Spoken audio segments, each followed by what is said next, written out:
हमारे चैनल पर आप सभी का हार्दिक स्वागत वंदन अभिनंदन है। आइए एक सोहर उठान गीत सुनते हैं कैसे सास बहू का नोक झोंक। छटर छटर गेहुआ छाट डरली, छटर छटर गेहुआ छाट नवली, सुपवन पछोरी नवली हो। बहिनी मसर मसर गेहुआ पीसी नवली, चलनी ले चाली डरली हो। बहिनी मसर मसर गेहुआ पीसी नवली, चलनी ले चाली लिहली हो। बहिनी मसर मसर गेहुआ पीसी डरली, चलनी ले चाली डरली हो। बहिनी कचर कचर आटवा सानी डरली, घसर पसर पोई डरली हो। बहिनी कचर कचर आटवा सानी नवली, घसर पसर पोई डरली हो। बहिनी पोई पोई रोटिया सहेजली, कठौता तर तोपी दिहली हो। बहिनी पोई पोई रोटिया सहेजली, कठवतिया तारा तोपी दिहली हो। चारी रोटी दिहली नौनिया के, चारी बरिनिया के हो। चारी रोटी दिहली नौनिया के, चारी बरिनिया के हो।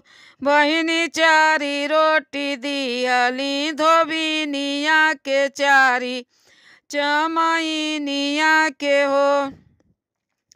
बहिनी चारी रोटी दिहली गोतिनिया के, सोर रोटी उठी गईल हो।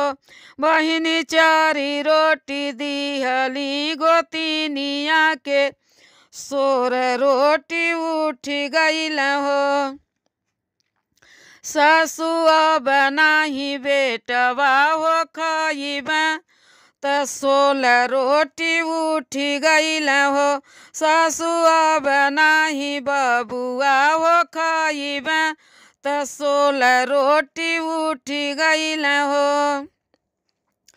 बहुअर कवने भूजा छोर के बिटियावा, त कवने के बहिनिया न हो।